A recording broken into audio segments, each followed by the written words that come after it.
Good morning, everyone. As the president of Ceylon College of Physicians, it's my great pleasure to welcome you all to the rheumatology specialty update of Ceylon College of Physicians. I'm very much thankful to the president and the council and the members of College of Specialists in Rheumatology and Rehabilitation Sri Lanka to supporting us to make it a collaborative effort to bring on this specialty update, CME, to all interested. Today we will have 2 plenary lectures and then 2 case-based discussions. So to introduce the first speaker, I would like to hand over to the president of the College of Specialists in Rheumatology and Rehabilitation Sri Lanka, Dr. Kurindrika Kasturatne, to introduce the speakers. Thank you very much. And on behalf of the college, I am also very grateful to CCP for every year for inviting us to do this collaborative work. First speaker today is Dr. Indika Kulasinga. She is a graduate of the Faculty of Medicine, University of Ruhuna. She later completed her MD Medicine in the year 2012. Following her post-MD training in rheumatology and rehabilitation, she has worked as a consultant across the country. Currently, she serves as a consultant in rheumatology and rehabilitation at the National Hospital of Sri Lanka. She is going to talk about treat to target in spondyloarthritis.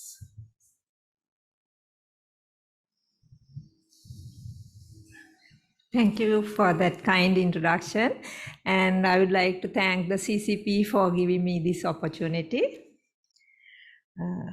Treat to target in spondyloarthritis. That's my target today. So, treat to target is a commonly practiced phenomenon in modern medicine, and it has reasonably well implemented in many chronic diseases such as rheumatoid arthritis, hypertension, diabetes, and so on. So it is high time to start practicing this in spondyloarthritis also. I'm going to talk to you on these topics within next few minutes, and I would spend more time on ASA's EULA recommendations 2022 with latest EULA updates from 2023 conference. Let's see what spondyloarthritis is. It's a heterogeneous group of chronic inflammatory arthropathy, mainly involving spine and other peripheral joints as well as entheses. At the same time, it causes inflammation in extra musculoskeletal structures also. Let's see what the classification is. According to ASA's classification, the spondyloarthritis can be axial spondyloarthritis. If the majority of joints in the axial skeleton are involved, then it is axial spondyloarthritis. If majority of joints from peripheral joints are involved, that is peripheral spondyloarthritis. If both are equally affected, then it is axial plus peripheral spondyloarthritis. In axial spondyloarthritis, there can be radiographical spondyloarthritis and non-radiographical spondyloarthritis. In axial radiological spondyloarthritis, you can see changes in the axial joints in X-rays. But in non-radiographical spondyloarthritis, there won't be changes in the radiographies, but the patient is having ongoing inflammation within the axial spine, axial skeleton. So sometimes some people think sometimes we think the non-radiographical spondyloarthritis is early radiographical spondyloarthritis, but it is not always like that. Some patients will remain as non-radiographical spondyloarthritis throughout their disease process. So keeping that in mind, let's see what are the diseases described under this umbrella term of spondyloarthritis. Ankylosing spondylitis, psoriatic arthritis, reactive arthritis, enteropathic arthritis. So these are the conditions described under this term. So we'll see what are the presentations of this disease. There's enormous heterogeneity in this group of diseases. They can present or they can have enthesitis, they can have dactylitis. Dactylitis where you get the whole finger or the toe gets swollen like a sausage. And they can have skin and nail changes, especially in psoriatic arthritis, peripheral arthritis and axial arthritis, as I said earlier. They can have anterior uveitis, inflammatory bowel disease. So it's very important to know this heterogeneity in this group of diseases to have a good outcome in your management. We are treating patients, not absolute cases. So these patients are having comorbidities as well. They can have cardiovascular comorbidities, they can have infections, they can have osteoporosis. These comorbidities can get worsened due to our treatment. Then you won't achieve your target when you are treating. So it is critical to know these comorbidities. What are the other diseases your patient is having? Because these comorbidities like psychiatric diseases will affect our pharmacological as well as non-pharmacological management. This ongoing inflammation will reduce their activities in their participation in the society as well as their work. So we need to know these comorbidities before starting our management plan. Let's see what are our targets. In managing this spondyloarthritis, our main target is to achieve remission. If the patient is having active spondyloarthritis, we are targeting for remission. And then once the remission is achieved, we have to maintain that sustained remission. With adaptations in our drugs and management, we have to achieve this. If we cannot achieve the remission, then we have to target the minimal disease activity, low disease activity. Then we have to maintain the low disease activity by adapting our medication. When we are deciding on these medications, as I said earlier, we have to consider extra-articular manifestations and comorbidities, drug side effects. So we need to know all those things when we are managing these patients. When we are targeting, we should have a tool to monitor the disease activity. These are the tools which are available to monitor disease activity in spondyloarthritis. These tools you can calculate. These are objective measurements you can get in spondyloarthritis management. The minimal disease activity index, disease activity of sporadic arthritis, DAPSA, are in psoriatic arthritis. Disease activity is disease activity measurements. Ankylosing spondylitis, BASDAI, Bath Ankylosing Spondylitis Disease Activity Index, Ankylosing Spondylitis Disease Activity Score, ASDAS, are taken as tools. Out of these, in axial spondyloarthritis, EULA 2022 recommendations, they mainly consider on ASDAS rather than BASDAI. So I'm going to tell you briefly about ASDA's scores. If you get the score less than 1.3, it is inactive disease. If it is 1.3 to 2.1, that is low disease activity. If it is 2.1 to 3.5, that is high disease activity. And if it is more than 3.5, very high disease activity. When we are considering the improvement, if the ASDA's reduction of score more than 1.1, that score reduces by 1.1, that is clinically important reduction, improvement. And if it is reduced by 2, major improvement. So keeping this in mind, let's see how we are going to start our treatment. An accurate diagnosis is the most important starting point in treatment management of this spondyloarthritis, because we don't have clear-cut diagnostic tests in spondyloarthritis. Only 50% of our axial spondyloarthritis patients are showing high CRP level. Then we have to move on to imaging for further diagnosis of these patients who are not having elevated inflammatory markers. Then we have to carry on with our radiological investigations.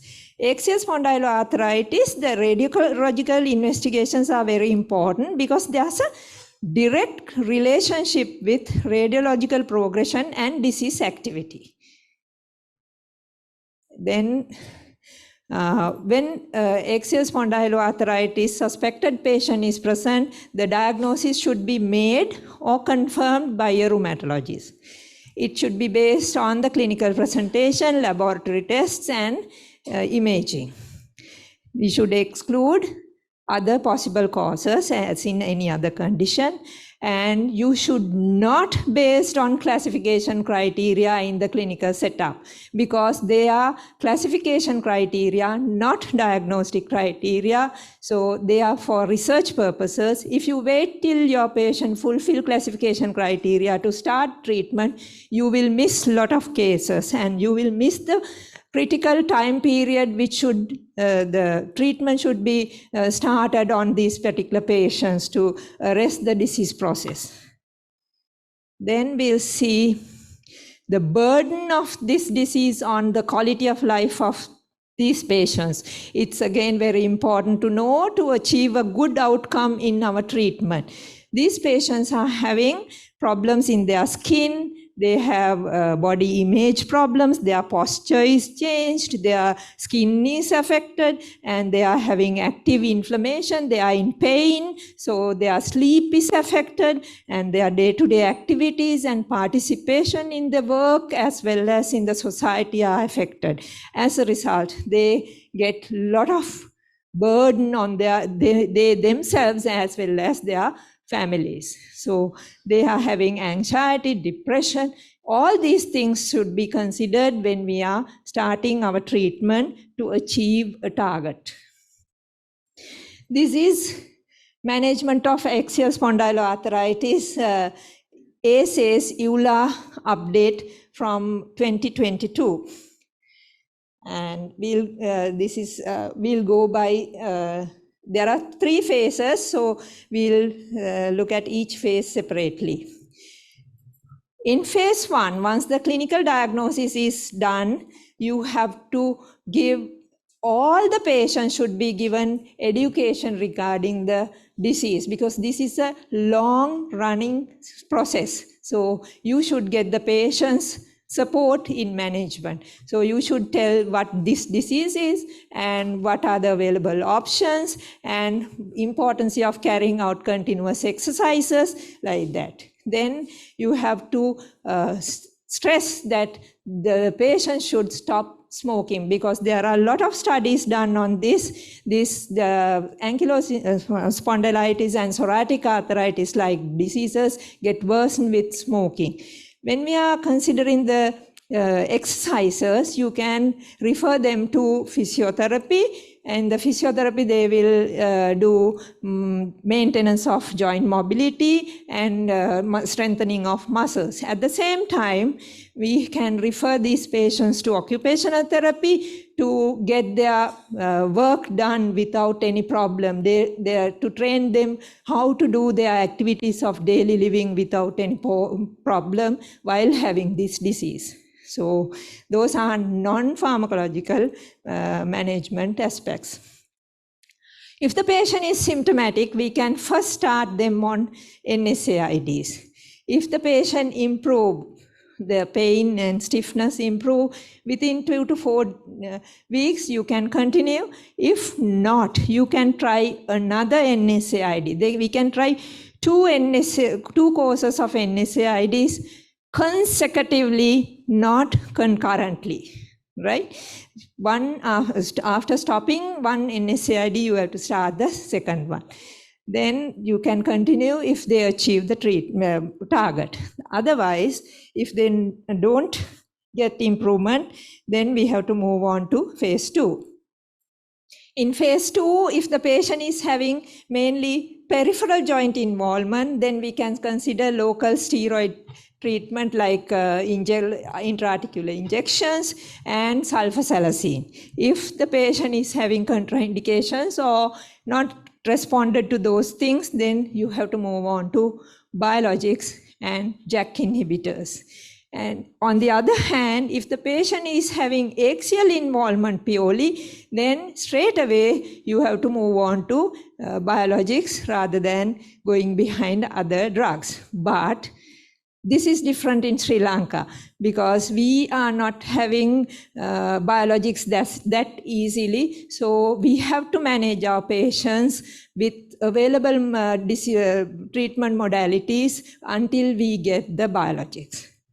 So even though the tumor necrosis factor inhibitors, IL-17, JAK inhibitors are equally recommended at this level, the current practice is to start tumor necrosis factor inhibitors or IL-17 inhibitors and then move on to JAK inhibitors. While selecting these biologics, you have to consider what are the comorbidities this patient having. If the patient and the because these patients can be having lot of other extra musculoskeletal involvement. If the patient is having inflammatory bowel disease, IL-17 inhibitors are contraindicated. So if the patient is having recurrent uveitis or inflammatory bowel disease, then you can start tumor necrosis factor inhibitors. Like that, you have to select the correct drug. And you assess the patient within 12 weeks, at least within 12 weeks, they should achieve the target, which I told you earlier, reduction of ASDAS by 1.1. If that is not there, you have to move on to phase 3. If it is there, you can continue to achieve the sustained remission. If the sustained remission is achieved, you can think of tailing off of biologics. Rather than abrupt stopping, you have to tail off biologics because the abrupt stopping will cause more recurrences than tailing off. And this tailing off should be done by spacing the doses rather than reducing the dose. In phase 3, you have to reevaluate the diagnosis, whether you have done the correct diagnosis or whether there are any other comorbidities affecting this patient's condition. Those things you have to consider. If still the patient remains in axial spondyloarthritis group, then you can change your biologic. It is switching, not adding. Again, we assess the patient within 12 weeks, and if the ASDAS reduction is more than 1.1, we have achieved our target, then we can continue. If not, we can switch to another drug, biologic or JAK inhibitor. Like that, you have to change your treatment until you achieve your target. This is the landscape of biologics in spondyloarthritis and psoriatic arthritis. Spondyloarthritis, psoriatic arthritis and axial spondyloarthritis I have considered here because all the other conditions also very similar to these things, and these are the two most common conditions. Conventional synthetic DMARDs like methotrexate, sulfasalazine, leflunomide are effective only on psoriatic arthritis, not in axial spondyloarthritis. Targeted DMARDs like apremilast are also effective only on psoriatic arthritis, not on axial spondyloarthritis. But JAK inhibitors, which is available in Sri Lanka, tofacitinib, and tumor necrosis factor inhibitors, IL-17 inhibitors, again available in Sri Lanka. These are effective against both psoriatic arthritis as well as axial spondyloarthritis. IL-23 inhibitors and IL-12/23 inhibitors are effective only against psoriatic arthritis, but not for axial spondyloarthritis. So when you are selecting to achieve a target in a particular patient with spondyloarthritis, you have to know these things. In psoriatic arthritis, these are the drugs available, conventional synthetic DMARDs, methotrexate-like drugs, tumor necrosis factor inhibitors, targeted therapies, IL-17 inhibitors, JAK inhibitors, those things are targeted. And there are some more drugs in the pipeline. They are still in the development, even though this bimekizumab is in the development group under 2022. This EULA conference last month, which has held, they have recommended bimekizumab in both psoriatic arthritis as well as axial spondyloarthritis. We have NSAIDs and corticosteroids, especially corticosteroids, local corticosteroids, intra-articular corticosteroids for psoriatic arthritis. And when we are starting psoriatic arthritis treatment, to achieve a target, we have to consider many domains of this disease, because this disease is having many domains. Many structures of the body can get affected with this disease. We have to consider comorbidities, and the decision should be taken sharedly, because many other specialties have to participate. Skin is involved, so we have to get their opinion as well to manage the patient overall to achieve a good outcome. And patients' preference also should be considered. Some patients prefer injectables, some patients prefer orals. So you have to consider that as well. And the patient's affordability to get the drug, because these are costly drugs, most of these biologics. In a country like ours, the cost is also should be considered. This is GREPA treatment scheme for spondyloarthritis in 2021. I'm not going to go into details of this crowded slide. The beauty in this GREPA recommendation is they have given each and every structure which affected what is the drug should be in the GREPA recommendation. So when you are selecting GREPA treatment for psoriatic arthritis, you have to select a drug which would address many domains of this disease as possible. And these are the disease-modifying drugs which are available, and the contraindications. For instance, in tumor necrosis factor inhibitors are contraindicated in congestive heart failure, demyelinating diseases, and MS-like conditions. And if the patient is having infections like hepatitis, tuberculosis, HIV, you have to use cautiously these drugs. So all these things should be aware to achieve the good outcome in spondyloarthritis management. This is the first head-to-head study available about axial spondyloarthritis head-to-head trial. This has tested secukinumab against biosimilar adalimumab. They both have given very good results, and they both have their majority of patients have not shown any progression in radiographical changes. So as I said earlier, radiographical changes are directly related to the disease activity. So they have arrested disease activity in many of their patients. So this is a big hope in future for us to manage our axial spondyloarthritis effectively.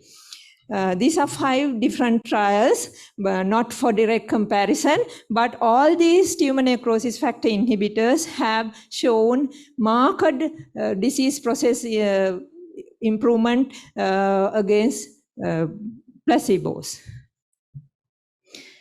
And this is JAK inhibitors, again 2 different studies, tofacitinib and upadacitinib.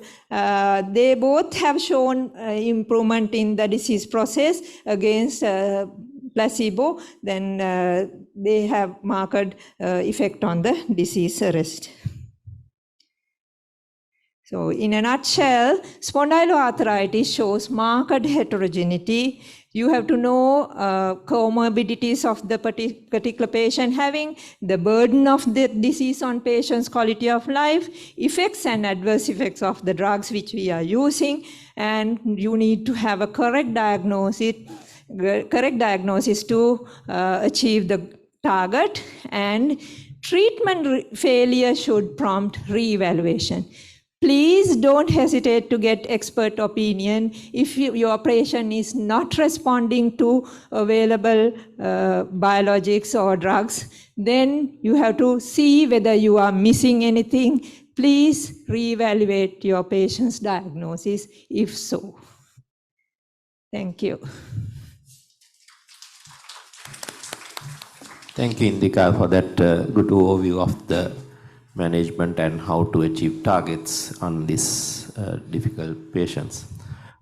It's open for questions. Any questions from the physical audience?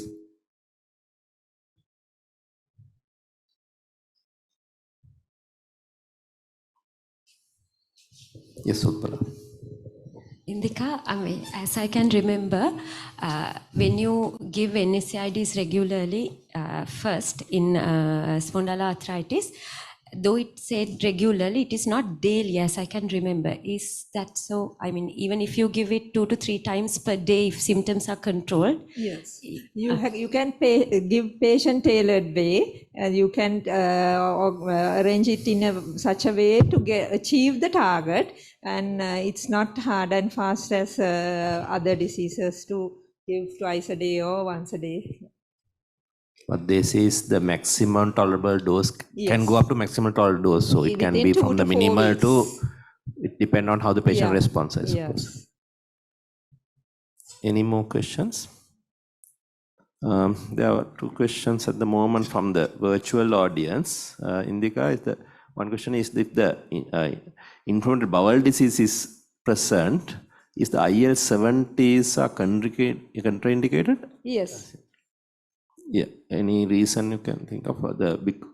Generally, it's been said so that they only in the all the treatment recommendations, they say patients who are with inflammatory bowel disease, IL-17 inhibitors are contraindicated. Probably I think that part gets activated. Mode of action may be different.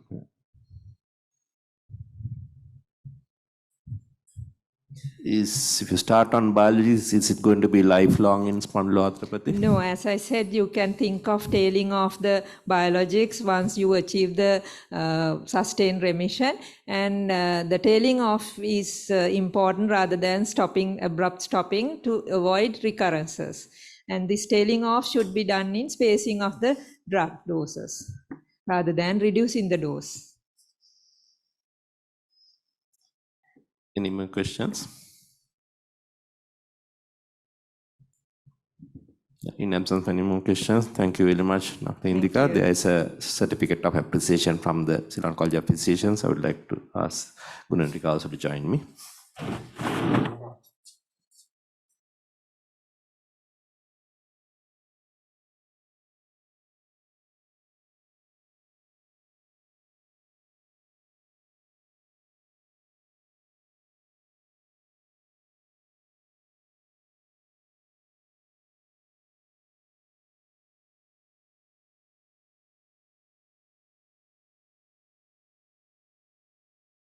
So I would like to call upon Dr. Gunendrika Kasturatne to introduce our second speaker.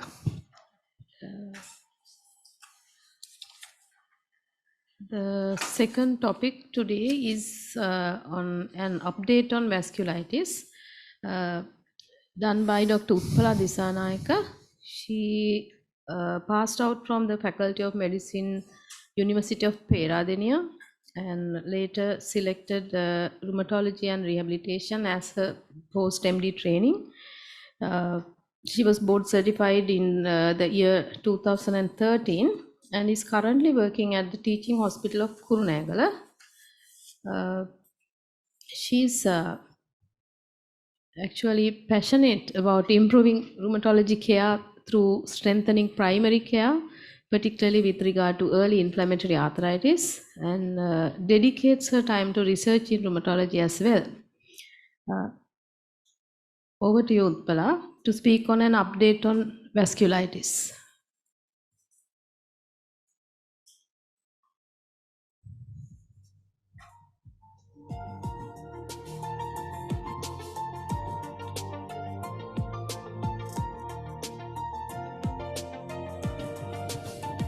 Thank you, Dr. Gunendrika, for your kind words of introduction. Good afternoon, everyone. Thank you, CCP and CSRL, for giving me this opportunity to talk to you on this timely topic. Actually, it was a huge challenge for me to squeeze everything of this vast field of vasculitis into this 25 minutes. And I hope I will do justice to your expectations. And my slides are going to be a little bit crowded, and I'll try to explain everything as much as possible. Right, so this is you looking at a patient with vasculitis, actually. So I'm going to take you in next 20 minutes around these topics: introduction, recent changes in nomenclature and categories, the recent changes or updates happened in classification and management of vasculitis. And it is really difficult for me to give everything regarding all the types of vasculitis. Therefore, in classification and management, I will be discussing only about large vessel vasculitis and small vessel vasculitis. Only in these two areas, the recent updates are published. Introduction. Vasculitis is defined by the presence of inflammatory leukocytes in vessel walls with reactive damage to mural structures, as you can see in the diagram. And this can lead to loss of integrity of the vessel wall, leading to bleeding, or else it can compromise the lumen, leading to downstream ischemia and necrosis. So you can have patient with bleeding into an organ or ischemia in the organ. It can occur as a primary process or secondary to another underlying disease. The names and definitions of vascular disease actually continue to evolve because our understandings are more than before. And also new categories are introduced into the field of medicine. Most widely used nomenclature system was developed in 1994. At that time, the physicians realized that same disease is called by different names, and sometimes different diseases are named in one, called in one single name. Therefore, they got together in North Carolina, and the classification is named, the nomenclature is called as Chapel Hill Consensus. We all know that. And now we currently use 2012 CHCC. It is about 10 years ago, but in practice, we know that many of us are still not very familiar with this change in nomenclature. Therefore, I just thought of discussing it a bit today. Right, this is this famous 1994 Chapel Hill Consensus. I'm sorry about the quality of the letters. As you can see, there are only 3 categories: large vessel vasculitis, medium vessel vasculitis, and small vessel vasculitis. Small vessel vasculitis are categorized under one category. Right. Again, sorry. This is the 2012 International Chapel Hill Consensus Conference on the Nomenclature of Vasculitis. You can see it's not only 3, 1, 2, 3, 4, 5, 6, 7 types, 7 categories are there. The first one is large vessel vasculitis, under which Takayasu and giant cell arteritis is there, which was there even before. And medium vessel vasculitis, polyarteritis nodosa and Kawasaki disease. Small vessel vasculitis, Two categories are there under that: ANCA-associated vasculitis and immune complex small vessel vasculitis. One thing I wanted to say, in the previous nomenclature system, the diseases are called by the physician's name actually. That eponymous nature of the nomenclature system has taken away in this new system. Instead, the names represent the pathophysiological nature of the disease actually. There was one interesting observation I made. If you look at this, the Behçet's disease is there, Kawasaki's disease is there, but all the names which were taken away were Germans. I don't know whether it's a coincidence or it could be a coincidence. Right, in small vessel vasculitis, you have ANCA-associated vasculitis and immune complex small vessel vasculitis. And then the next is variable vessel vasculitis, under which Behçet syndrome and Cogan syndrome is there. And then you have single organ vasculitis. You get CNS vasculitis, sometimes cutaneous vasculitis. Only one organ is affected. It is called single organ vasculitis. And this vasculitis associated with systemic disease. Lupus vasculitis, rheumatoid vasculitis, sarcoid vasculitis, and there are other things as well. And the next category is vasculitis associated with probable etiology. That's not the vasculitis associated with systemic. It's not lupus vasculitis. You know that you can get hepatitis C virus associated cryoglobulinic vasculitis. So it's not etiologically related. There is probable etiological relevance, but that's why it is called vasculitis associated with probable etiology. Hepatitis B virus associated vasculitis, syphilis associated aortitis, likewise, the vasculitis associated with probable etiology. Right, small vessel vasculitis, as I said, ANCA-associated vasculitis and immune complex small vessel vasculitis, microscopic polyangiitis, granulomatosis with polyangiitis, previously it is called Wegener's, and eosinophilic granulomatosis with polyangiitis, and immune complex small vessel vasculitis. You know that ANCA is post-immune, you don't see immune complex deposits.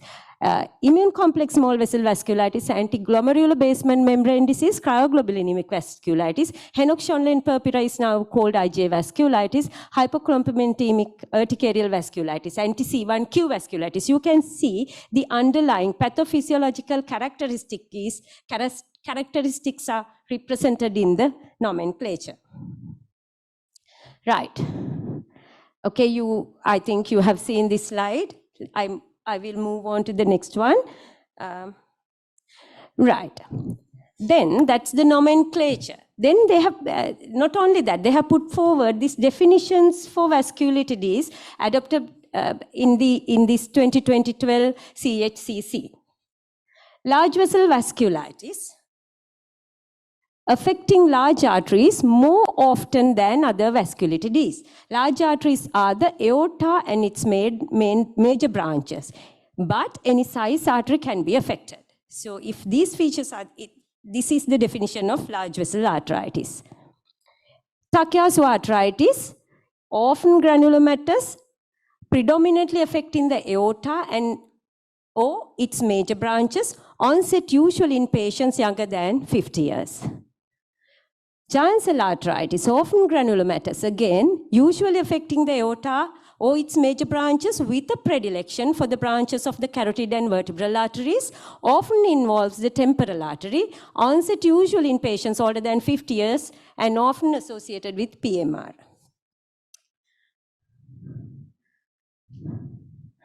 Then medium vessel vasculitis, predominantly affecting medium arteries defined as the main visceral arteries and their branches.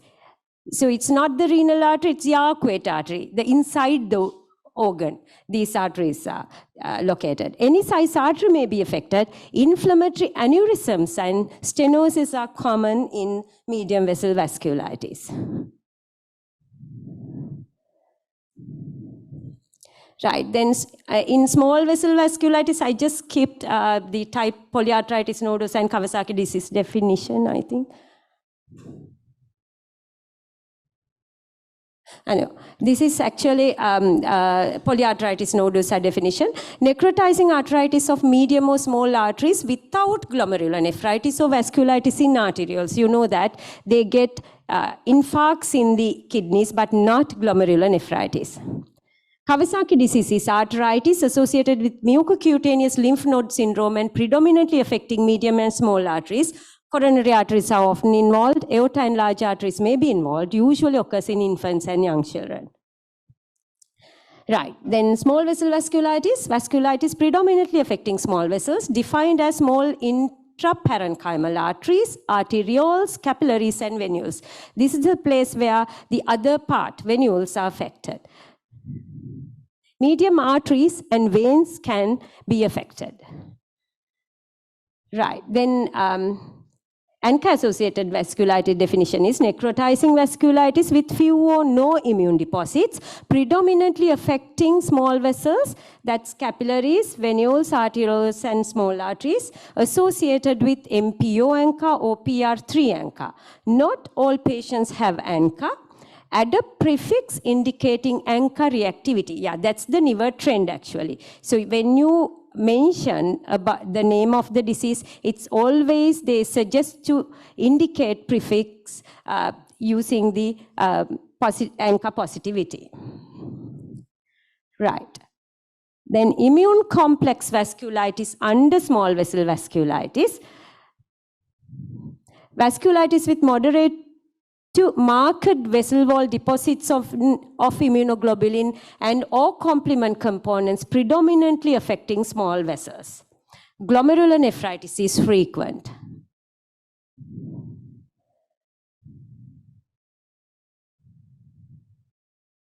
Right. This is single organ vasculitis. You sometimes, it is. The definition is this: vasculitis in arteries or veins of any size in a single organ that has no features that indicate it is a limited expression of a systemic vasculitis. If a patient presents to you with CNS involvement, it should not be limited expression of granulomatosis with polyangiitis. So they will not have any other features to suggest their systemic inflammation. So you have to make sure that it is limited to that organ. Vasculitis distribution may be unifocal or multifocal. Sometimes in the brain, two areas can be affected because it can be multifocal within an organ. Some patients originally diagnosed as having single organ vasculitis will develop additional disease manifestations that warrant redefining the case as one of the systemic vasculitides. As an example, cutaneous arthritis later becoming systemic polyarthritis nodosa. So you have to redefine the disease if they develop systemic features later. Yeah, this is the vasculitis associated with other diseases. Again, the prefix should be there: rheumatoid vasculitis, lupus vasculitis, like. Then vasculitis that is associated with probable specific etiology. The name should have a prefix term specifying the association. Hydralazine-associated microscopic polyangiitis, hepatitis B-associated vasculitis, likewise. Right, okay. So that's the nomenclature and the definition. Then we'll move on to the classification. As Dr. Indika said, they are not there for the purpose of diagnosis. They are mainly for the research purposes. The classification of the vasculitides has been a challenging problem for decades. In 1990, the American College of Rheumatology proposed criteria for several types of vasculitis, which was there until recently for all the types. The criteria have been widely applied to and are quite useful for clinical research. However, while the criteria can be used to help inform the diagnosis, they lack sufficient sensitivity and specificity to be used as a diagnostic criteria. Right, in 2022, so that's last year, the ACR and EULA published a set of new validated classification criteria for ANCA-associated vasculitis, GCA, and Takayasu arthritis. So I will discuss those classification criteria now. So this is the 1990 criteria. 5 are there. You have to have more than 3 to diagnose it. This is the 2022 American College of Rheumatology EULA classification criteria for giant cell arthritis, which we use now. So absolute requirement is the patient should be more than 50 years at the time of diagnosis, okay? Not at the time of onset, okay? Additional clinical criteria, morning stiffness or shoulder neck, +2, sudden visual loss, jaw or tongue claudication, new temporal headache, scalp tenderness, abnormal examination of the temporal artery. And laboratory imaging and biopsy criteria, maximum ESR more than 50, right? That's maximum. I mean, when patient present to you, sometimes ESR can be 20, but patient could have had ESR of 100 about 2 weeks ago. So you're not, I mean, if that was in keeping with your diagnosis, you take that 100 ESR. So a maximum ESR you have noticed during the disease course, or maximum CRP. Positive temporal artery biopsy or halo sign on temporal artery ultrasound, bilateral axillary involvement, and PET activity throughout aorta. This is the 1990 Takayasu arthritis criteria. Again, you have 6 domains. This is the new classification criteria for Takayasu arthritis. Absolute requirements are age less than 60 years at the time of diagnosis, evidence of vasculitis on imaging, right? So what are the imaging modalities we consider? Evidence of vasculitis in the aorta or branch arteries must be confirmed by vascular imaging, e.g. CT, catheter-based angiograms, MRI, or ultrasound is sufficient. If you're able to demonstrate narrowing of carotid arteries by duplex, that is sufficient, okay? To classify as Takayasu arthritis. Female sex, angina or ischemic cardiac pain, arm or leg claudication, vascular bruit. So bruit detected by auscultation of a large artery, including the aorta, carotid, subclavian, axillary, brachial, renal, or ilio-femoral arteries. So femoral arteries are also taken. Reduced pulse in upper extremity. Reduction or absence of pulse by physical examination of the axillary, brachial, or radial. It's not only radial, okay?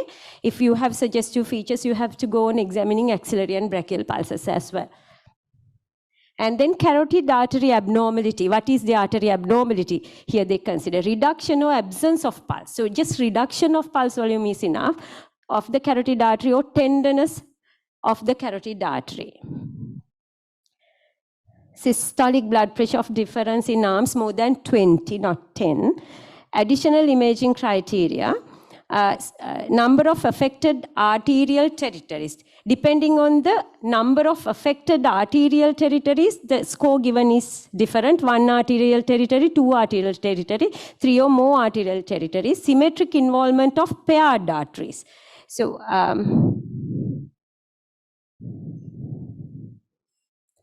yeah, so this is symmetricity, number of arterial territories with luminal damage. No, this is the number of affected arterial territories, 1, 2, or 3, number of arterial territories with luminal damage. It could be stenosis, occlusion, or aneurysm. Detected by arteriography or ultrasonography from the following 9 territories: thoracic aorta, abdominal aorta, mesenteric, left or right carotid, left or right subclavian, left or right renal arteries. Mind you, though, you can have a femoral bruise, but here femoral area is not taken, okay?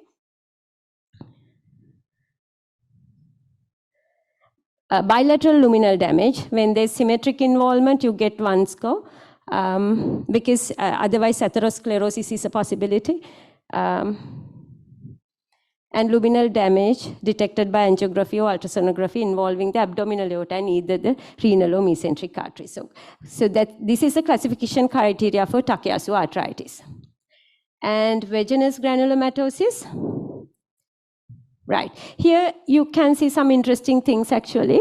Clinical criteria: nasal involvement, bloody discharge, ulcers, crusting, congestion, everything. Cartilaginous involvement, indicating inflammation of the cartilage, +2. Conductive or sensory neural hearing loss, plus 1. Those are the clinical criteria. You have positive plus 5 if you have positive PR3, that's C anchor, pulmonary nodules, granulomas, inflammation, everything. So you can see the scores. The one interesting thing is there, you get negative scores actually, which was not there in previous classification criteria. If P anchor is positive, that's MPO is positive, with above clinical criteria, you get -1. So it is not, they don't want to diagnose it as, classify it as granulomatosis with polyangiitis. And then if blood eosinophil count is more than 1, -4. So it could be eosinophilia with eosinophilic polyangiitis, actually, not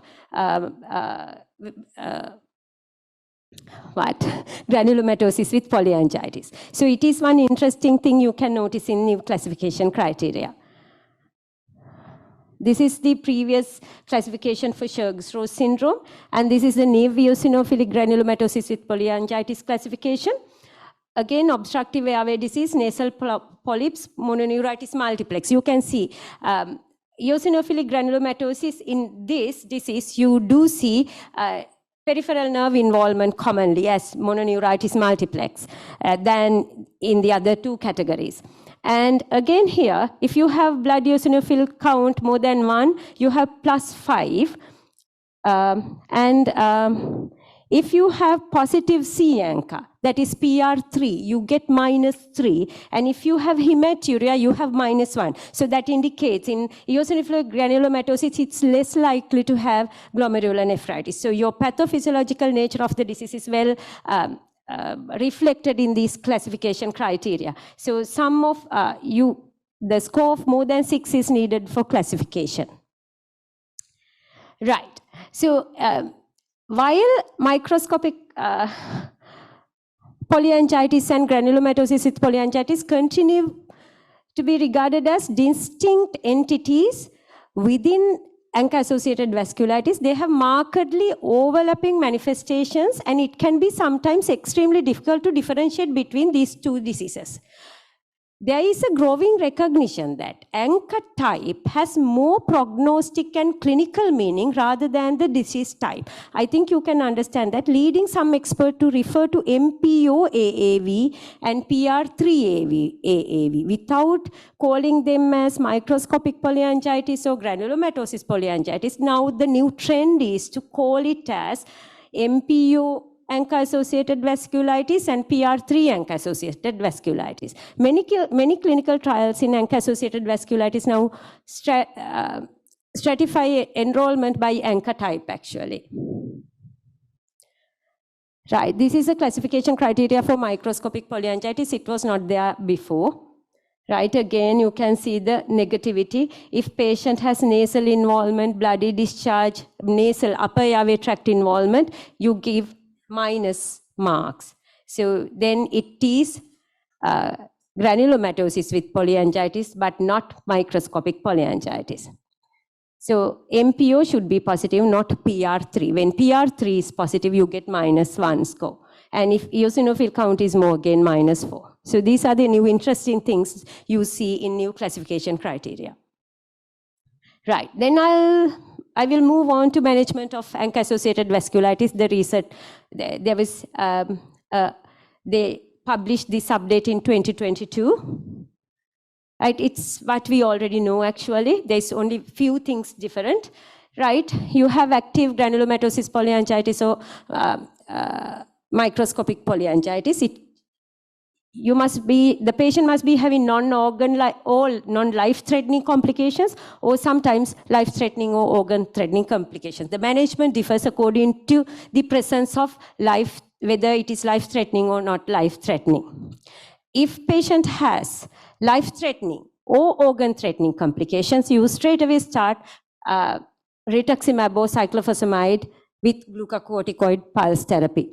And previously, if it is not life-threatening or non-organ threatening, they suggested to start MTX or MMF, but in this update, they suggest again to start rituximab in the patients with non-organ threatening or non-life threatening complications.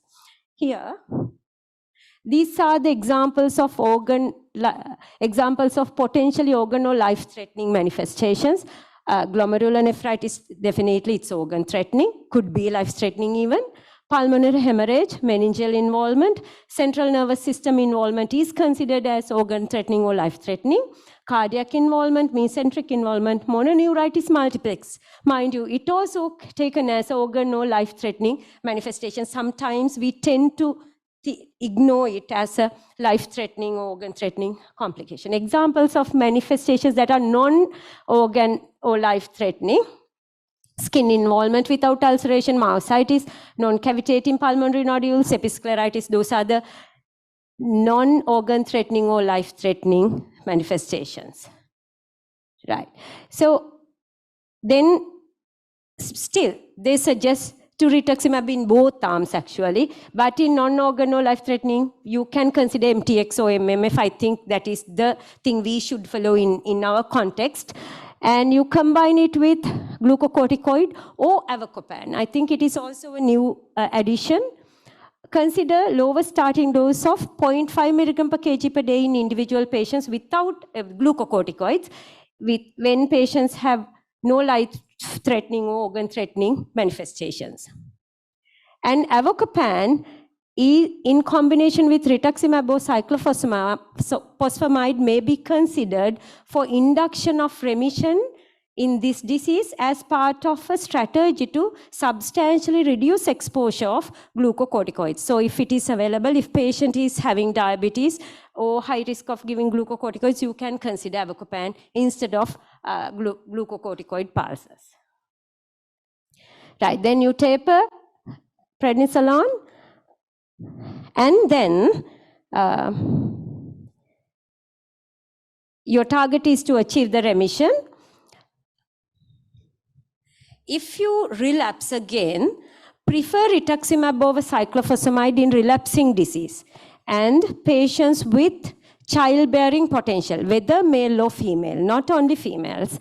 Exposure to cyclophosphamide at an individual cumulative dose considered to be associated with increased risk of complications. So if cyclophosphamide is if we think cyclophosphamide is toxic to that patient, you should consider rituximab. And also, if that patient is relapsing, then again, you should consider rituximab over cyclophosphamide.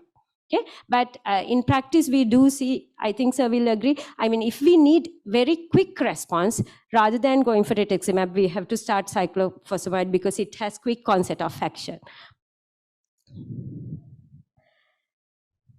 Right, so this is how you maintain the remission. Continue or switch rituximab for 24 to 48 months, or azathioprine or MTX. You can consider azathioprine or MTX for maintenance of remission, which will be the practical thing most probably in our setup. Continue glucocorticoid taper, and you don't give avacopan more than 1 year. Stop avacopan after duration of treatment of 6 to 12 months. There are no data on use of avacopan beyond 1 year. So longer term use cannot be recommended. Right, so if patient relapse, again, you have to go there. And then you can continue or stop depending on the patient's condition, if patient remained in remission. And you can see there is plasma exchange arm in rapidly progressive glomerulonephritis. In selected patients with serum creatinine more than 300 micromoles due to active glomerulonephritis, plasma exchange may be considered, taken into account individual risk for end-stage kidney disease and patient's preference. Right, so this is how you define the disease activity: active disease, remission, sustained remission, response, relapse, and refractory disease. I'm not going to go into details since I have taken more time now. And this is how you usually taper glucocorticoids. You can see in ANCA-associated vasculitis, we give very high dose of steroids. If weight is more than 75, we give 75, 60, 50. That's the starting dose. And this is how they recommend to taper the steroids. And after 52 weeks, that's after 1 year, individual taper. By the end of 1 year, patient should be on 5 milligram of prednisolone. That's the aim.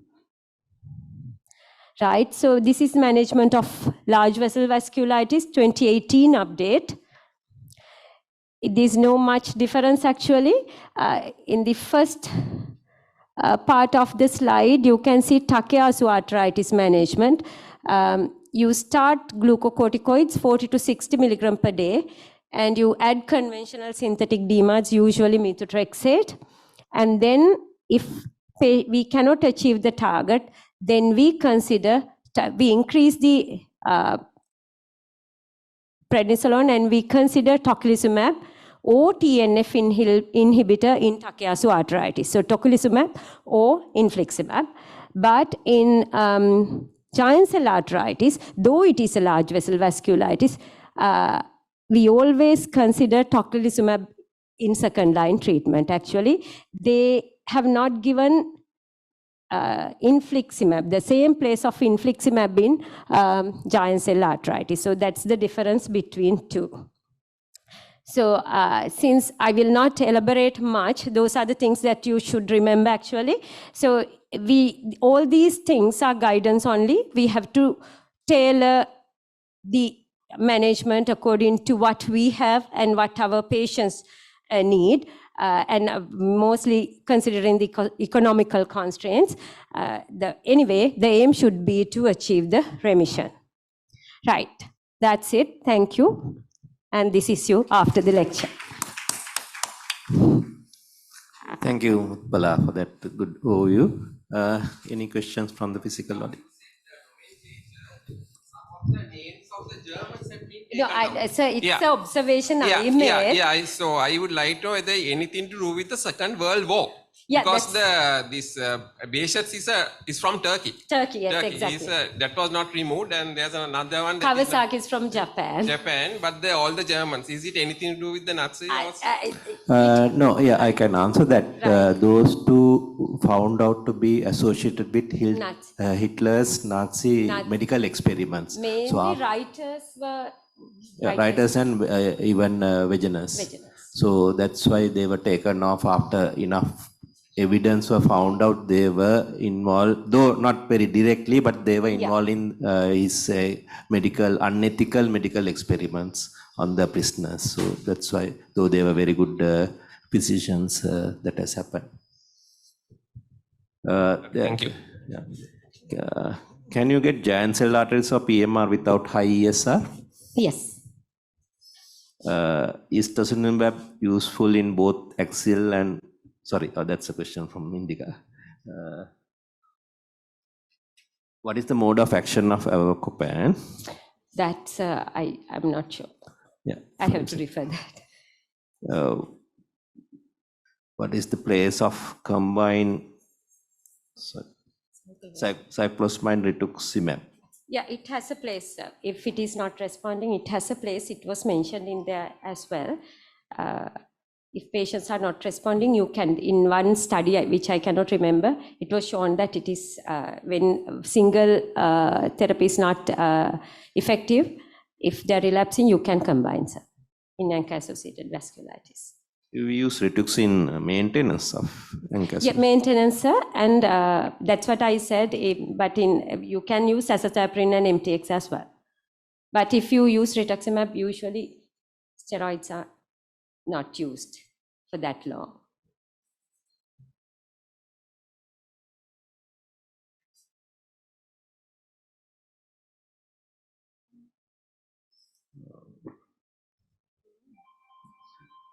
Treatment of primary CNS vasculitis, is there any guidelines on induction? No, sir. I know. Yeah, I didn't refer as well. Usually it's the neurologist who manage that. It's single organ vasculitis. No systemic involvement. Usually when there's systemic involvement only, they are referred to rheumatologist. And as long as I know, I think they give IV immunoglobulin mostly. On that, yes. Yeah. That's how they manage neurological ones. Yeah. Any questions? So, okay. Thank you very much, Pala, for that wonderful lecture.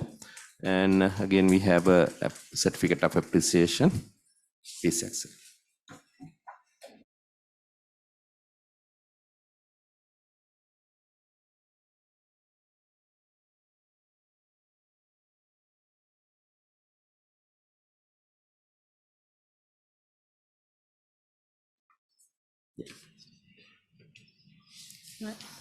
So now we are moving on to case-based discussions.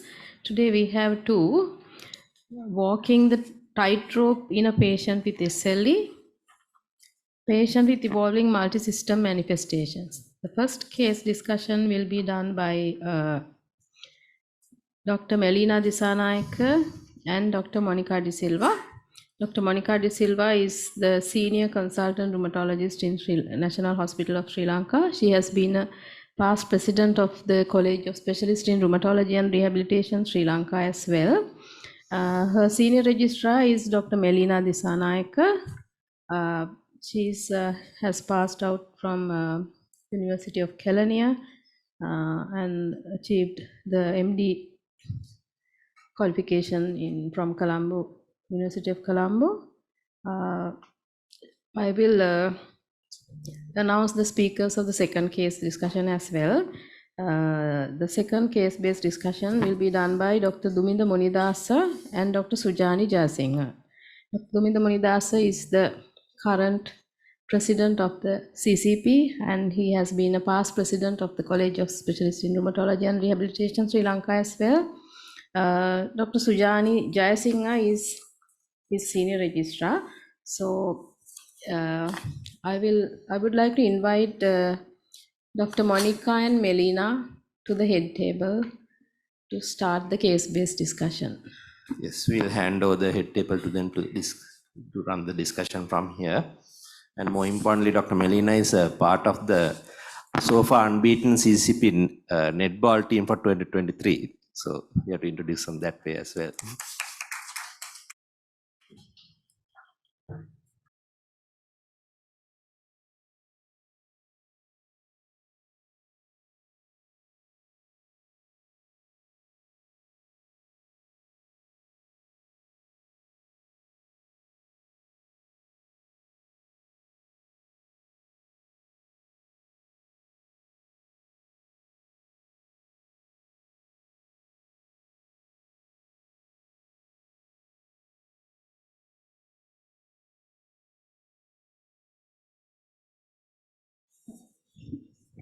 Thank you very much for the kind introduction, sir.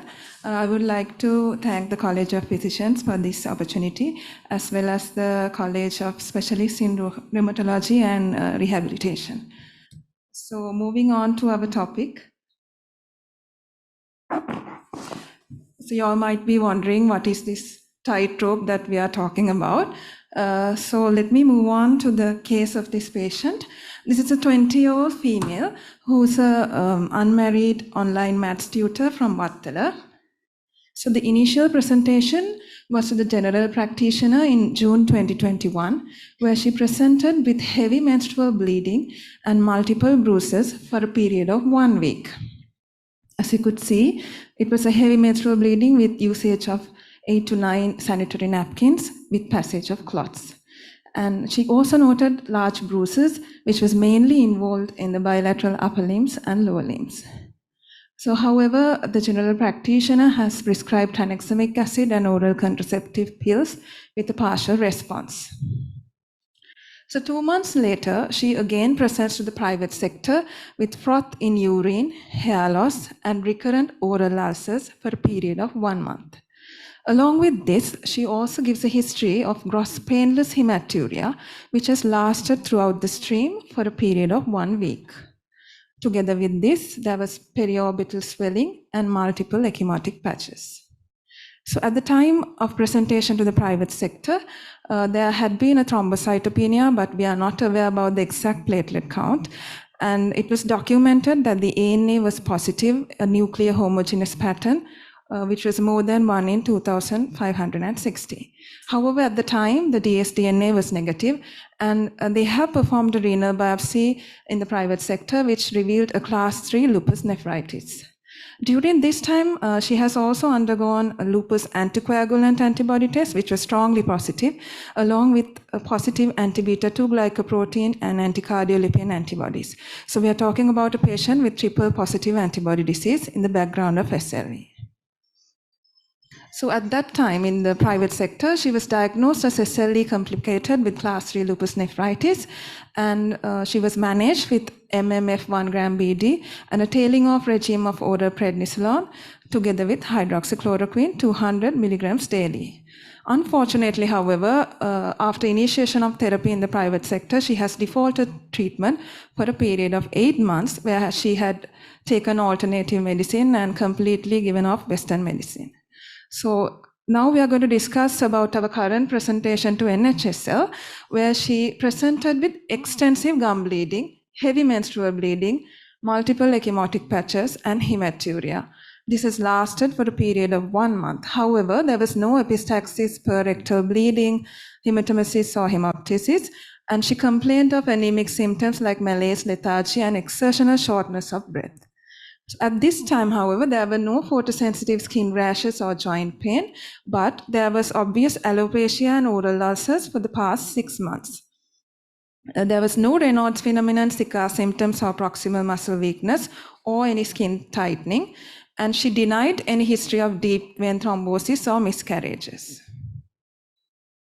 Also, there was no history of seizures or altered behavior, and there was no loss of appetite or loss of weight, and patient did not have any childhood history of bleeding or thrombosis, nor were her family history positive for bleeding or thrombosis.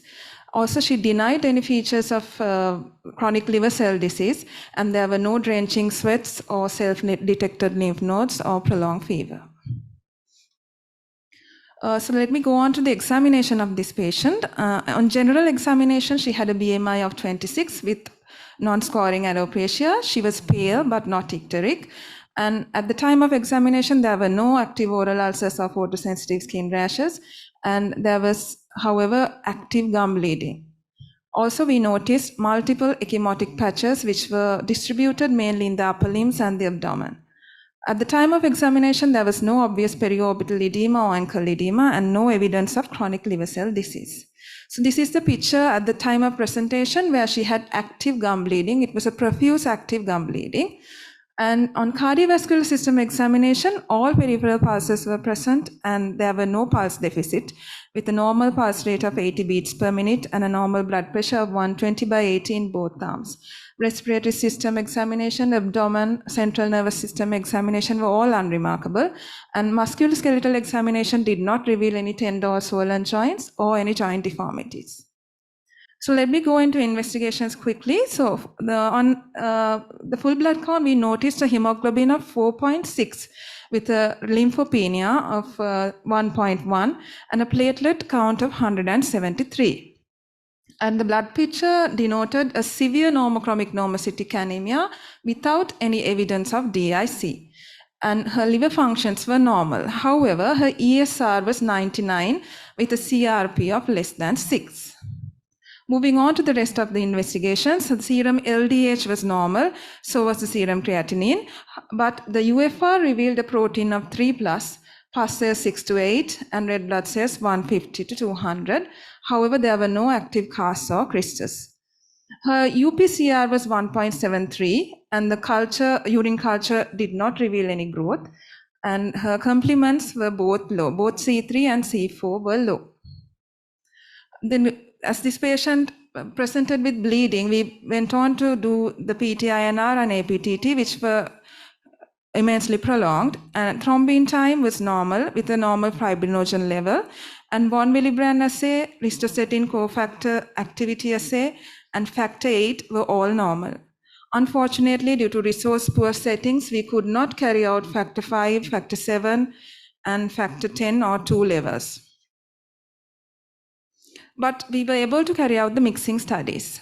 So we mixed 50% of patients' plasma with normal pool plasma 50%, and then the prothrombin time markedly corrected. However, the activated partial thromboplastin time corrected partially.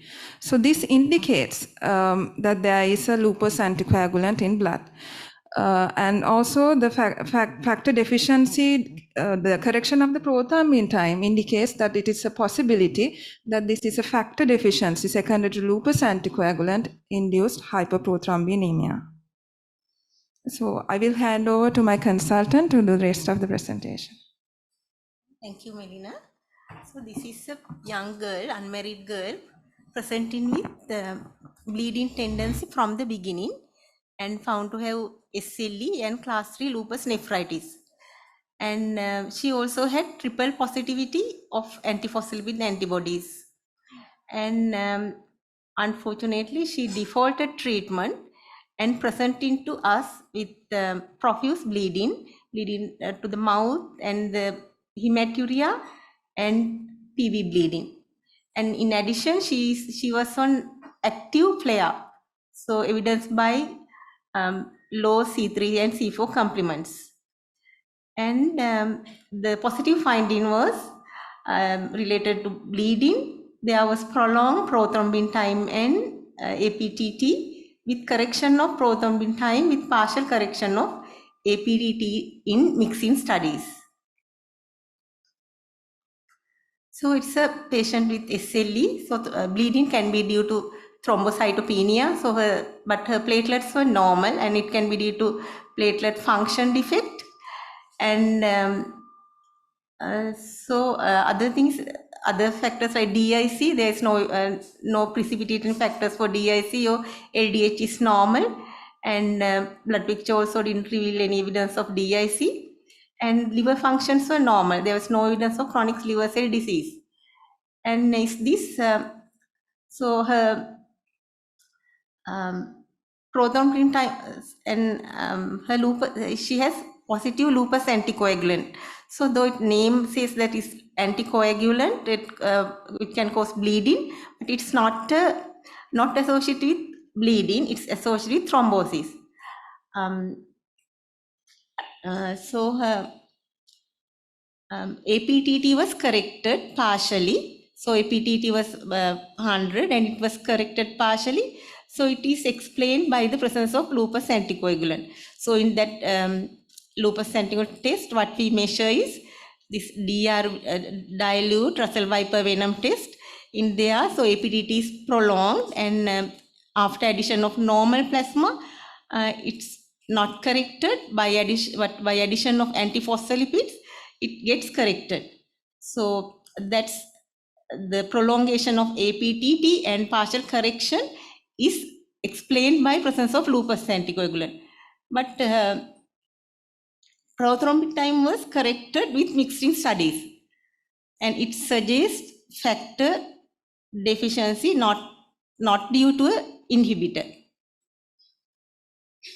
So what is mixing study? So in mixing study, normal pooled plasma is added and then repeat the clotting test. So if there is an inhibitor, it won't get corrected. But if there is a deficiency, factor deficiency, it will get corrected. So this suggests the correction of the clotting time suggests factor deficiency.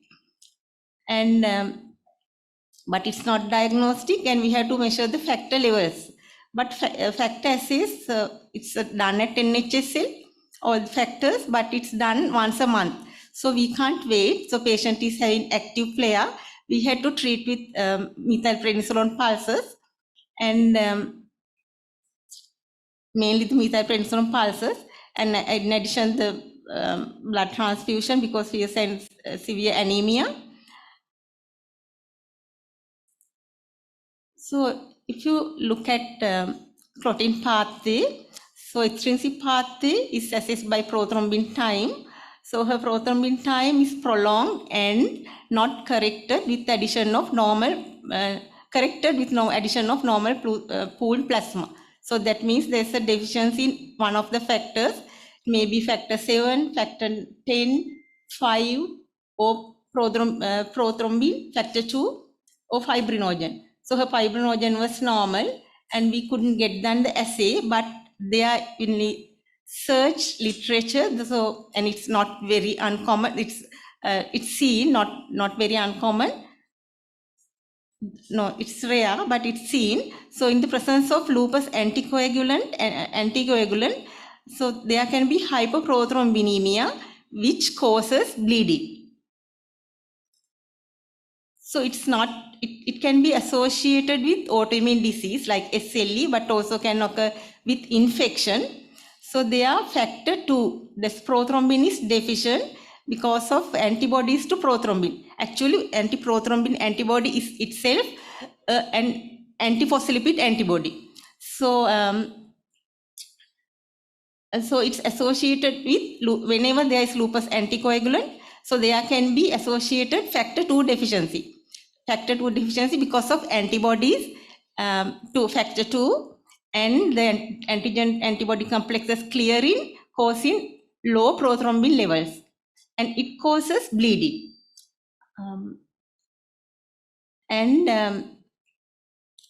So it's so by if we measure the prothrombin levels, so we could have confirmed this diagnosis, but it's the most likely diagnosis in our patient.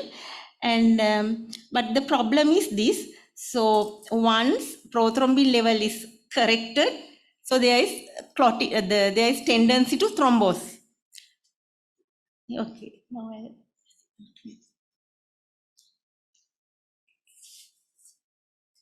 So we will move on to the rest of the management. After the acute presentation with bleeding, we transfused the patient with 3 pints of packed red blood cells and fresh frozen plasma. And at the same time, she was started on intravenous tranexamic acid and pulsed with intravenous methylprednisolone 500 milligrams daily for 3 days. And we restarted her on MMF 1 gram BD and HCQ 200 milligram daily. So after the acute management, as you could see, the hemoglobin it actually improved, and so did the PTINR and APTT. So with treatment, patient clinically improved, and the gum bleeding settled, and the heavy menstrual bleeding reduced in severity and settled over a period of 3 weeks, and her ecchymotic patches too resolved over a period of 4 weeks, and the froth in urine subsided. But unfortunately, 4 weeks later, patient presents with pain and bluish discoloration of the toes over the left foot for a period of 4 days. At this time, there was rest pain of the lower limb, and patient did not have any history of long-haul air travel or prolonged immobility, and there was no Raynaud's phenomenon, and patient did not have exertional shortness of breath, hemoptysis, or fever, and there weren't any bleeding manifestations at this presentation. So as you could see, I'm not sure whether you can appreciate, but patient had bluish discoloration of all toes of the left side. So on examination, at the time of examination, there weren't any active oral ulcers or alopecia or photosensitive skin rashes, but the left-sided dorsalis pedis pulse was completely cut off, it was absent, and all other peripheral pulses were intact, and there was no sensory loss or muscle weakness noted. With this presentation, she was urgently admitted to the medical ward in view of further management of impending gangrene. So at the time of this current admission, her full blood count did not reveal any abnormality, but her ESR was 113, CRP was 5, with a PTINR of 1.2. And her APTT was also 36, towards the upper limit of normal. And UFR denoted a protein of 2 plus with pus cells 6 to 8 and red blood cells of 50. And a CT angiogram was urgently carried out in ward, which revealed a left common iliac artery thrombosis. So I will quickly take you through the timeline of this patient. So in summary, in June 2021, patient initially presents to the general practitioner with heavy menstrual bleeding and multiple ecchymotic patches, and where she was given oral contraceptive pills and tranexamic acid. And in August 2021, she again presents with gross hematuria associated with froth in urine, oral ulcers, and alopecia. And at that time, she was diagnosed with SLE complicated with class 3 lupus nephritis. So unfortunately, she defaulted for a period of 8 months and again presents in October 2022 to NHSL with extensive gum bleeding, heavy menstrual bleeding, and multiple ecchymotic patches. At this time, a diagnosis of SLE class 3 lupus nephritis together with lupus anticoagulant hyperprothrombinemia syndrome was made. And then again, 4 weeks later, patient presents with left-sided lower limb pain and bluish discoloration of toes for a period of 4 days. Additional diagnosis of antiphospholipid syndrome was made.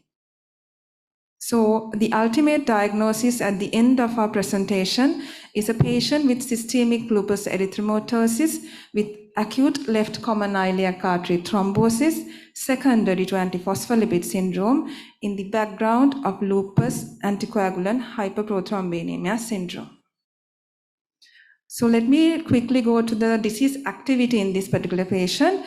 So patient had hematuria, proteinuria, pyuria, and alopecia together with mucosal ulcers, which denotes a total score of 14, which is a severe flare. So following immediate admission to the medical ward, we liaised with the vascular team and patient was given intravenous heparin 5000 international unit infusion, which was later bridged with warfarin. And we gave 1 dose of methylprednisolone 500 milligram, and she was later on counseled and advised the need of rituximab, and she was given 2 doses of IV rituximab 500 milligram 2 weeks apart. So the current status, she's asymptomatic and she's actually living a healthy, active life with no further bleeding or thrombotic manifestations. As you could all see, her UFR also markedly improved following the rituximab pulsing, and inflammatory markers also markedly improved. And currently she's on HCQ 200 milligram daily together with MMF 500 milligram BD and a warfarin of 5 milligram with PTINR within the therapeutic range. So I will hand over to my consultant for the concluding remarks. So in antiphospholipid, so this is this patient initially had triple positivity, but we can't name as antiphospholipid syndrome because she didn't have thrombosis, so pregnancy, morbidity, nothing. So she had triple positivity, and in addition, we have diagnosed her as lupus anticoagulant antiprothrombemia syndrome. So it's when prothrombinium is corrected, prothrombin levels are corrected, there is possibility of thrombosis, but only because the thrombotic risk is increased when prothrombin is corrected with treatment. However, so we don't know when to start anticoagulation. So if we start, in the bleeding state, we can't start anticoagulation. So after thrombosis, we could start warfarin, heparin, and then warfarin, but we don't know when to start. So one thing may be that we can measure the prothrombin levels, and when it becomes normal, we can start. So it's a dilemma, and there's no guidelines regarding when to start anticoagulation, because this is associated with thrombosis when prothrombin is corrected.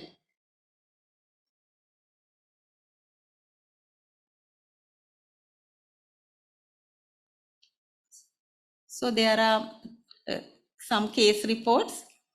So about this lupus anticoagulant hyperprothrombemia syndrome, they had to start anticoagulation only after having thrombosis. So take home messages. So whenever this patient is lupus anticoagulant positivity, and when prothrombin time is elevated, so always you have to think of this antiprothrombin lupus antiprothrombemia syndrome, because when so that I had a discussion with our hematologist, Dr. Baddika Jayaratna. So she also told us they have few patients, and almost all of them, so they had this prothrombin time elevation, which was corrected with addition of normal plasma. So starting warfarin would be like a clinical judgment. Okay, thank you.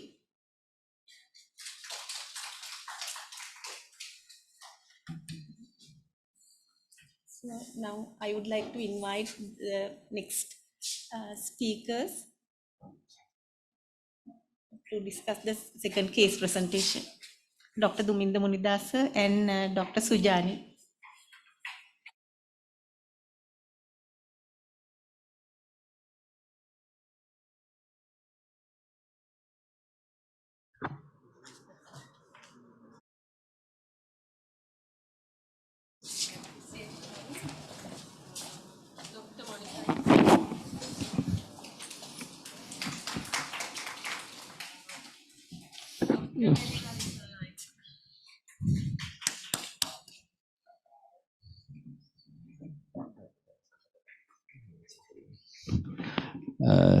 Thank you, Dr. Monica and Dr. Melina, for that useful case presentation. So before start our presentation, just a announcement from the College of Physicians. 25th of July, next Tuesday, will be our Founders Day. And hence that we have planned for a academic activity of different type, where we'll be addressing the soft skills. Two soft skills we are going to address will be the medical leadership and communication skills for the medical officers, from medical officers to consultants. So both will be very interesting. We'll be doing on a interactive forum type of presentations. I think it's very timely also, because a lot of problems are creeping up at the moment. So probably we need to have leadership qualities in all of us, and communications. I think failures of those has led to a lot of media publicity and other problems which has crept up during the last month or so. So please be here. It will be from 11 a.m. to 2 p.m. next Tuesday, 25th of July, our Founders Day academic activity. So with that, I would like to ask Dr. Suchan to start off our case presentation.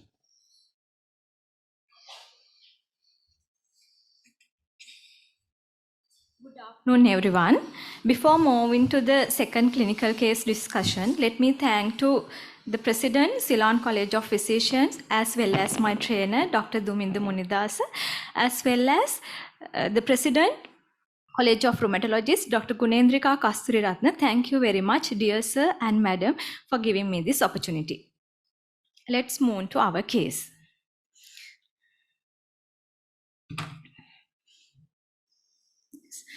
A patient with evolving multisystem manifestations. Our patient, Mrs. C, first presented to our clinic at the age of 24 with inflammatory type of polyarthritis involving bilateral metacarpophalangeal joints and proximal interphalangeal joints symmetrically for about 4 weeks duration. Simultaneously, my patient had Raynaud's as well. However, patient did not have clinical features suggestive of SLE, systemic sclerosis, MCTD, or other connective tissue disorders. Her medical history and surgical history were uneventful, and there was no significant family history of any rheumatological disorders as well. On examination, patient had active synovitis of bilateral PIP and MCP joints and symmetrical inducible Raynaud's. However, she did not have clinical features of SLE, systemic sclerosis, MCTD, either myositis or vasculitis. On her investigations, full count was normal. Inflammatory markers, she had moderately elevated ESR of 40 and CRP also marginally elevated. UFR appeared normal. Rheumatoid factor came moderate positivity of 1 in 160. ANA was negative. At this point, after history, examination and investigations, we made the diagnosis as rheumatoid arthritis with Raynaud's phenomenon. And patient was started on methotrexate and nifedipine. With the treatment, patient went into a remission. Yeah, so it's a very straightforward at this point. The important clinical thing that we use this classification criteria, which 2010, which allow us to make a diagnosis of or even classify them as rheumatoid arthritis early. That's important of this. The classification, it came out in 2010. So even though it's only 4 weeks, with other evidence, it is there. So because it's very important to start on this rheumatoid patient early, which has prevented a lot of deformities which we used to see earlier occurring now. And the 2016 EULA recommendation of management early arthritis indicate the treatment of choice is methotrexate, even if you don't make a classification or diagnosis of rheumatoid. if there's not enough. But if it's an inflammatory type arthritis, early arthritis, you are supposed to start on methotrexate early, which is again because to prevent what can happen down the line, because taking the full classification or diagnosis criteria might take a time. These are clinical diagnosis, so we are recommended now to use methotrexate in all these patients.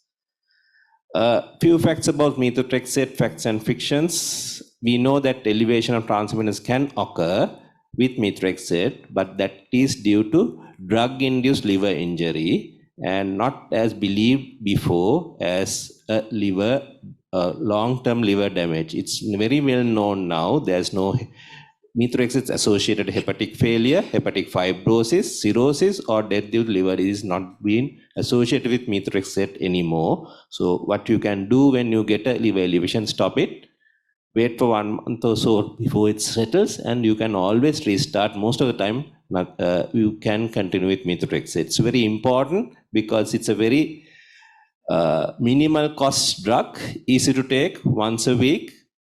Though talk about a lot of side effects, it doesn't happen much when you use it with folic acid. So try not to make a lot out of different problems we get, and we should encourage patients to take methotrexate if it's indicated. And this has been proven with very recent, a good large-scale trial of patients who are exposed to methotrexate and not exposed, looking at their hepatic stiffness, produced in the Journal of Hepatology, again, which shows there's no difference of long-term liver problems with methotrexate. So other facts, it's not associated also with increased risk of ILD, and evidence suggesting methotrexate may actually delay the ILD in rheumatoid patients. And only concern again is pneumonitis, which can happen with the start of methotrexate. And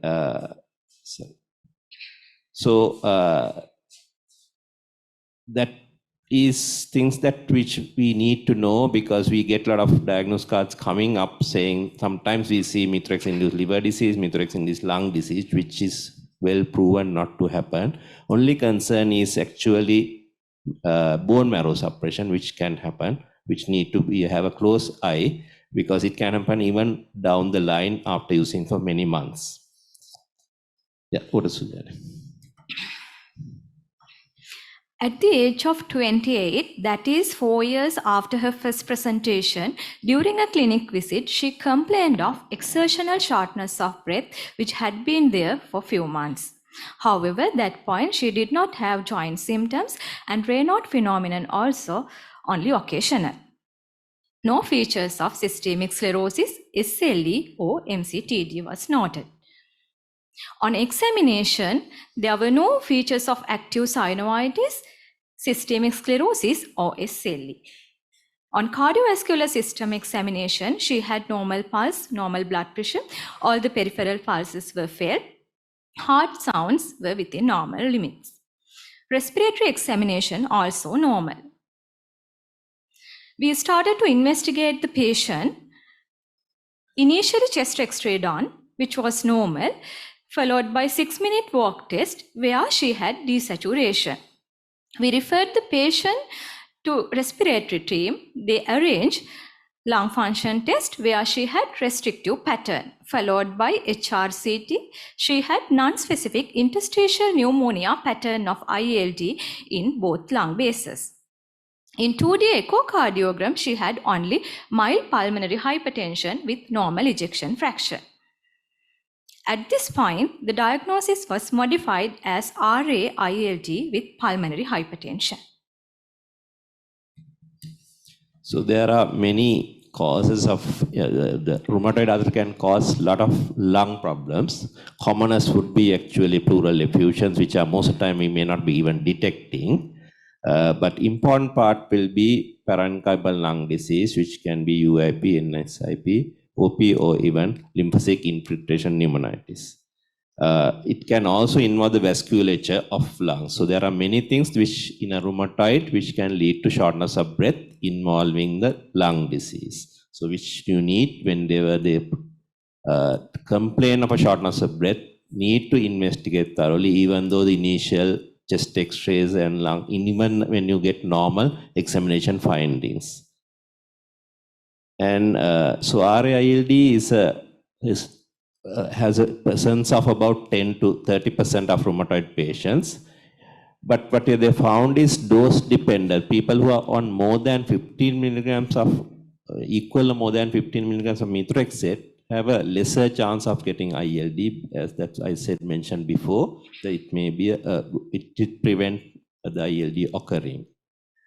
This patient was actually on 12.5 because he responded very well with that dose. We didn't go up, but then she later developed this. And therefore, now they recommend that you can continue methotrexate even when there's RALD, maybe at a higher dose, which might improve the disease. But other drugs have been proven to be more beneficial when you have connective tissue ILD, like mycophenolate mofetil, cyclophosphamide, azathioprine, cyclosporine, or tacrolimus, as well as the biologic like abatacept, rituximab, and tocilizumab, and the newer JAK inhibitors. Pulmonary hypertension can occur due to three pathologies: interstitial lung disease, vascular disease, and chronic thromboembolic disease in rheumatoid arthritis. So we need to investigate in all three lines if you want to investigate this. And it has been found 1.5 to 6-fold increase in pulmonary embolism in these patients with rheumatoid arthritis compared to non-RA patients.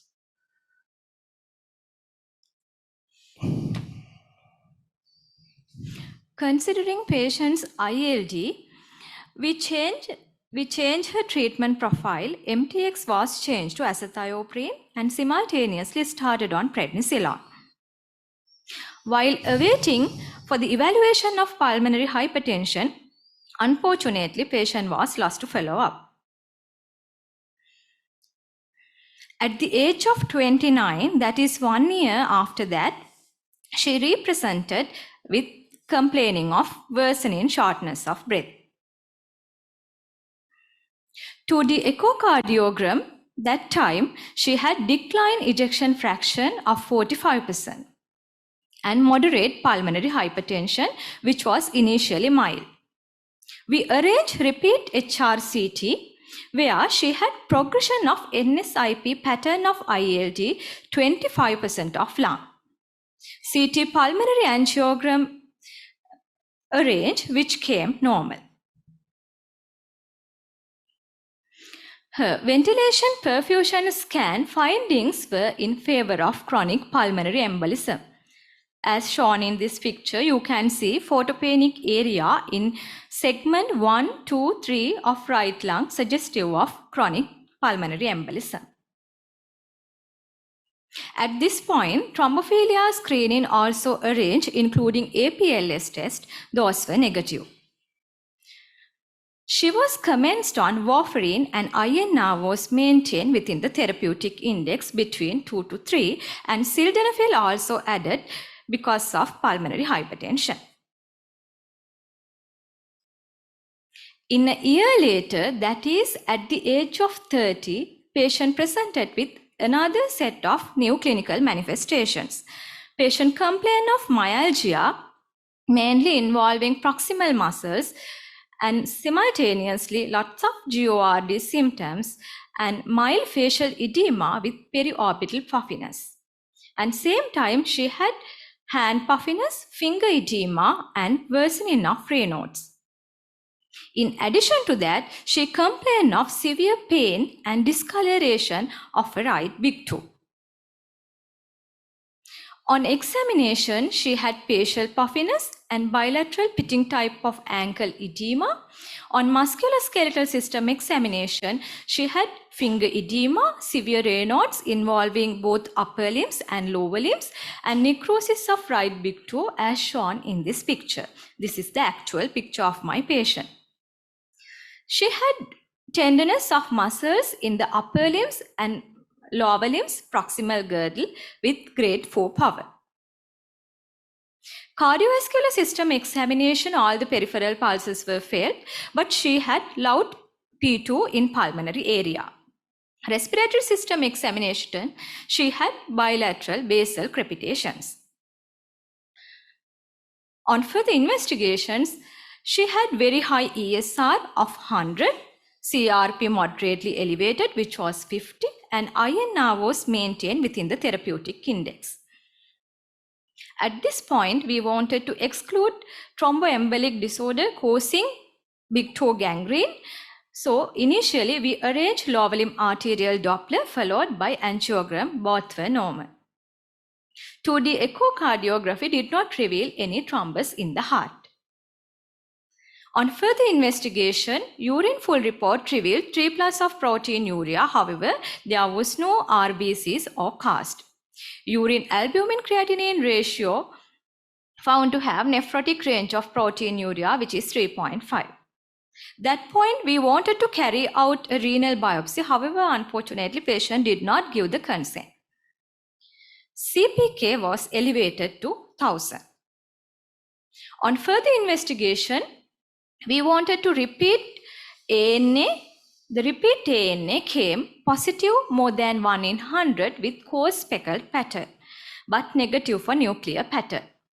dsDNA came negative, anti-SCA 70, anti-centromere antibody both were negative.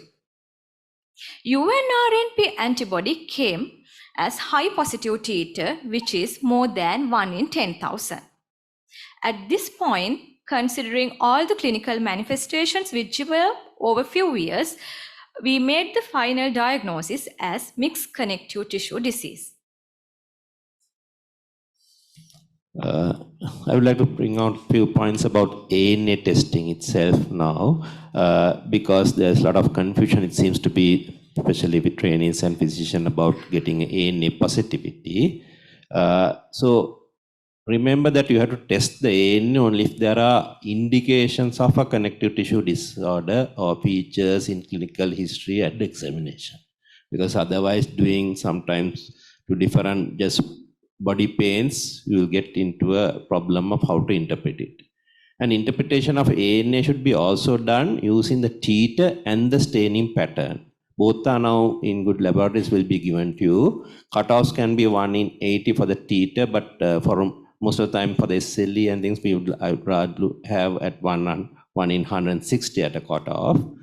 And there are so many patterns, up to about 30 patterns. You can look them up in this ANA patterns.org website. And these patterns will give you different possibilities of diagnosis. And there is normal population ANA positive patterns also.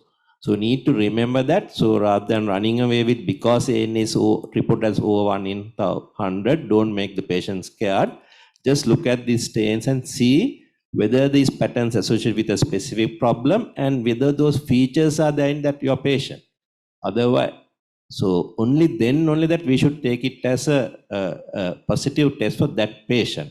So please remember that, and also don't order any of the ENAs, including dsDNA, without doing an ANA first. Don't use them properly together. If you get an ANA negative and a dsDNA positive, that doesn't mean anything, because none of the ENAs will be interpreted as a positive test unless you have an ANA positive test. Don't waste money on patients just doing all this together. First do the ANA depending on your titer and the pattern, then decide what ENAs you need to do.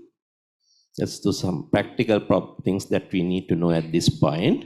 So our patient, the gangrene part, we were in a query whether the patient is getting a secondary vasculitis causing this suddenly, or is it severe Raynaud's doing it. We have excluded the thrombosis as a possibility. So because she was in, as well as there was some evidence of the secondary infection setting in with a high SR in severe pain, we actually started with methylprednisolone also because of a possibility of secondary vasculitis in the patient who is at that moment was diagnosed as RA, which is also associated with secondary vasculitis, and then at that present time having changes in the body like hand swelling, suggestive of a mixed connective tissue disorder, which is also can cause vasculitis.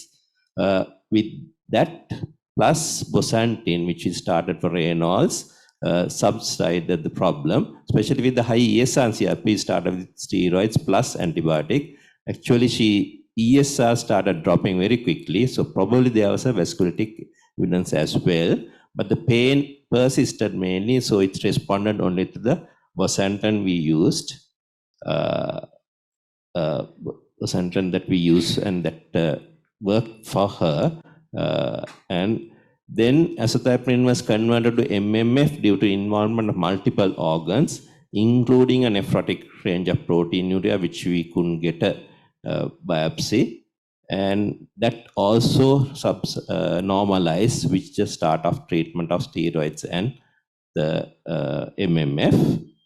So MCD is still an evolving diagnosis itself. It's evolving the patient very slowly, and it's still we are still wondering where it should stand. It was first described in 1972 by Sharp and et al. It can present as an undifferentiated connective tissue disorder and different features coming up slowly to make it a full diagnosis. To make it matters worse, there are so many diagnostic criteria being developed, but most of them will cover, like you need to have a positive anti-UNRNP antibody at a high titer with features like swollen hands, synovitis, myositis, Raynaud phenomenon, atherosclerosis. Swollen hands are probably one of the clues that you get early of this disease, then you look for the other things. Because most of the other things can happen in any of the diseases of connective tissues. Early development of Raynaud's is a feature of MCTD, and which may have been the reason why she got early the Raynaud's together with joint problems. Because looking back at the literature, we found that the association of Raynaud's and rheumatoid arthritis is actually minimal. In some of the studies, they have found actually the osteoarthritis patient have more Raynaud's than rheumatoid patients. So that would have been a clue for us, but at that point you anyway treat and you wait. But this type of presentation, you have to always keep an eye and keep a close watch over the years of these patients, though you have been one diagnosis. Then pulmonary hypertension, major cause of death, and they seldomly get the renal psychosis and renal and CNS involvement. So our patient had a proteinuria, but probably would have been membranous type, which happens in MCTD patients. So there are very non-specific features that you get, and any organ system can get involved in MCTD. Sujani can carry from here.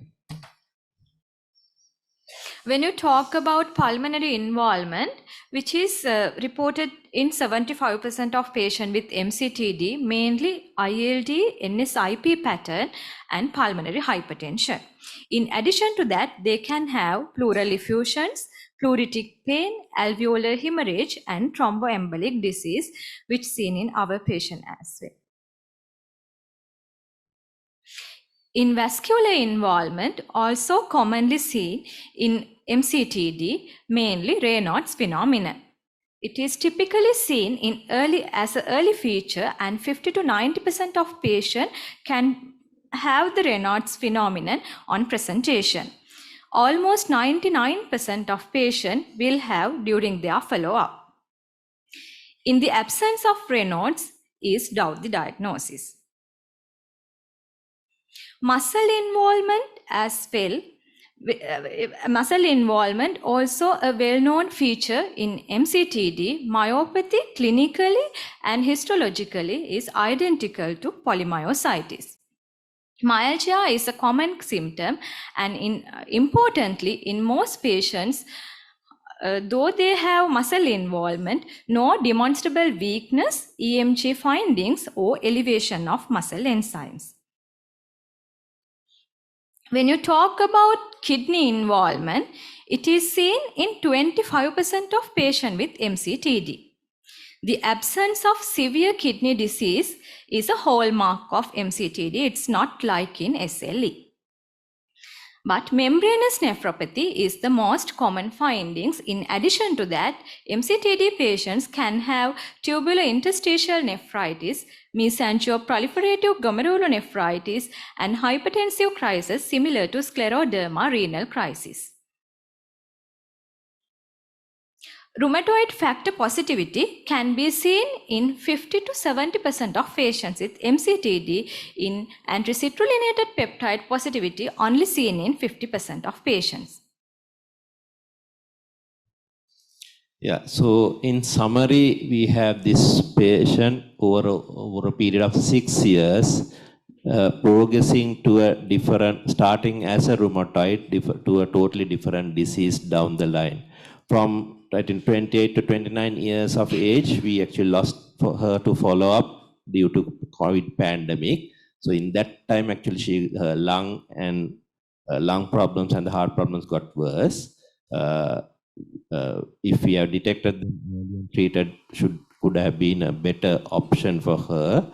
So what we need to sort of take home message from here in rheumatology or musculoskeletal diseases, you can make a diagnosis early, but need to have a very careful lookout for any changes and act accordingly. Most of the time, it's our diagnosis and treatment depend on what is there at that time, but it can keep changing. So something which makes our lives very interesting. So autoimmune rheumatic disease can involve from one to another disease. Different autoimmune rheumatic disease can appear in the same individual. So you can have overlap syndromes, as you well know. And you can have this reactivities of antibodies is a problem which you need to address carefully. And therapy is based on severity of the expression of the disease. So hopefully I have been able to take you some messages. So thank you very much for being with us today. And thank you for being here for the whole session.